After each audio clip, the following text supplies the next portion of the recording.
Libro 1, Capítulo F, Episodio 5. Planeta Tierra, 2125. Cuasi disección, tercera parte. Telequinesis. Manipulación mental de la materia.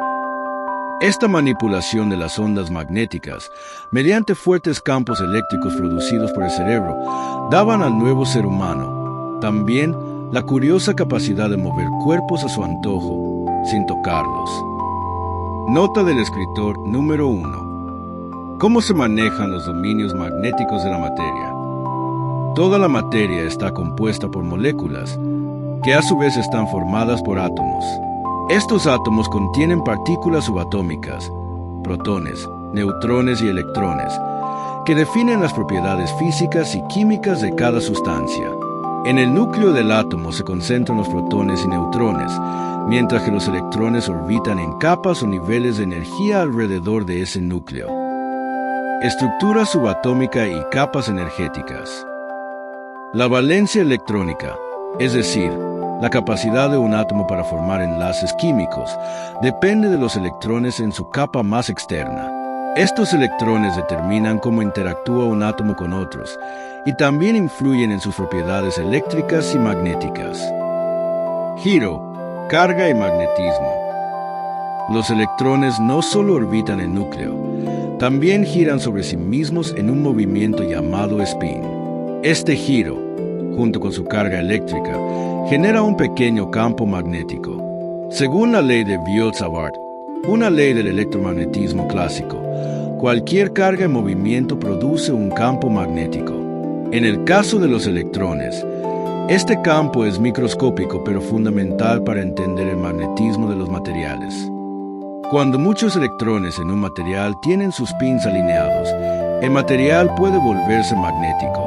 Esto ocurre en elementos como el hierro, el cobalto y el níquel, conocidos como ferromagnéticos. En estos casos, los llamados dominios magnéticos, regiones donde los pins están alineados, se organizan y pueden ser manipulados mediante campos externos, donantes y aceptores de electrones. Algunos materiales tienen la capacidad de donar o aceptar electrones, lo que altera la distribución de carga y genera corrientes eléctricas. Por ejemplo, donantes de electrones, arsénico, antimonio, fósforo. Aceptantes de electrones, indio, galio, aluminio. Estos elementos se utilizan en semiconductores como el silicio, Si, y el germanio, Ge, donde su presencia permite controlar el flujo de electrones y, por extensión, los campos eléctricos y magnéticos. Este principio es la base de la electrónica moderna. Investigación histórica y avances. Estudios sobre magnetismo y dominios magnéticos han sido desarrollados desde el siglo XX. El Dr. James Livingston, profesor en MIT, publicó trabajos clave sobre física del estado sólido y magnetismo en materiales.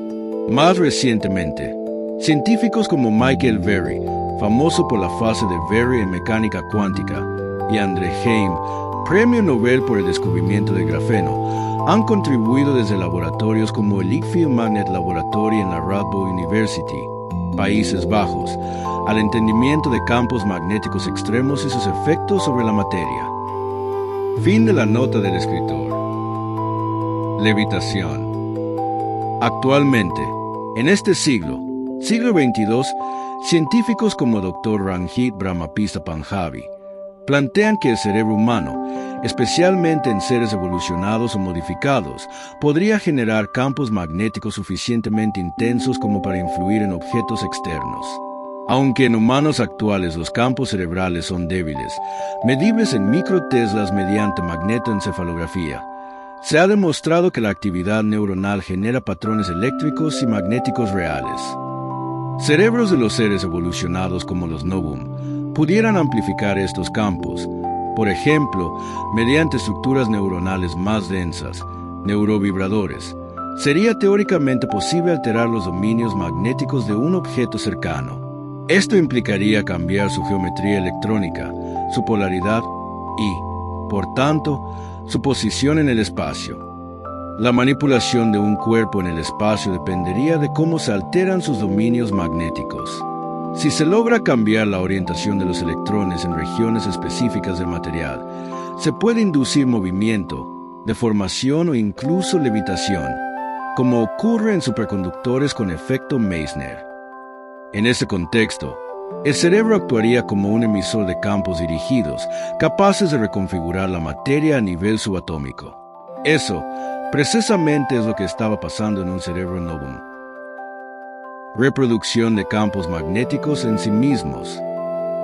Ver la nota del escritor número 1. Si pudieran producir campos magnéticos en cuerpos fuera de su alcance, ¿por qué no provocarlos en cuerpos dentro de su propio alcance? Mejor aún, en sí mismos. La idea de que un ser humano pueda generar campos magnéticos internos no es solo un recurso literario o espiritual. La ciencia moderna ha demostrado que el cuerpo humano produce pequeñas corrientes eléctricas, especialmente en el cerebro y el corazón, que a su vez generan campos magnéticos medibles. De hecho, la magnetoencefalografía, MEG, y la magnetocardiografía son tecnologías médicas que registran estas señales para estudiar la actividad cerebral y cardíaca.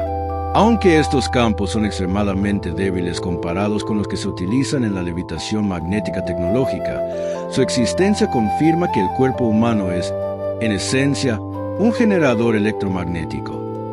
Ya existían leyendas urbanas que hablaban sobre las capacidades de este tipo de seres humanos, dedicados enteramente a la espiritualidad: monjes, sacerdotes, curas, pastores o personas con una fe intensa. Estas narraciones sugerían que la concentración y la meditación podían amplificar las ondas cerebrales hasta niveles insólitos. Hoy sabemos que la meditación profunda y la práctica espiritual sostenida sí producen cambios medibles en el cerebro. Estudios de neurociencia han mostrado que los monjes budistas con décadas de práctica presentan una actividad gamma cerebral mucho más intensa que la de personas comunes, lo que se asocia con estados de percepción expandida y control sensorial.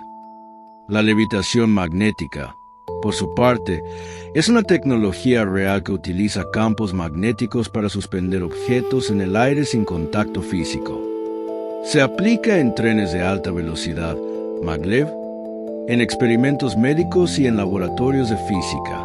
Aunque aún no existe evidencia de que los seres humanos puedan levitar por sí mismos mediante sus propios campos magnéticos, la idea conecta con un fenómeno fascinante: la capacidad de la mente y el cuerpo de alterar estados físicos a través de concentración y disciplina. La ciencia reconoce que la práctica espiritual puede modificar la plasticidad cerebral, mejorar la regulación de los sentidos y potenciar la percepción del entorno. En este cruce entre mito y ciencia, la levitación se convierte en un símbolo poderoso. Representa tanto el avance tecnológico que desafía la gravedad como la aspiración humana de trascender los límites físicos mediante la fuerza de la mente y la fe. Lo que antes eran leyendas sobre monjes flotando en templos, hoy dialoga con trenes que viajan sin fricción y con experimentos que suspenden gotas de agua en campos magnéticos. La frontera entre lo espiritual y lo científico se vuelve difusa, y la levitación se transforma en metáfora de nuestra búsqueda constante por elevarnos más allá de lo cotidiano. En esta vida con el tiempo siempre cambiante, en nuestra memoria del futuro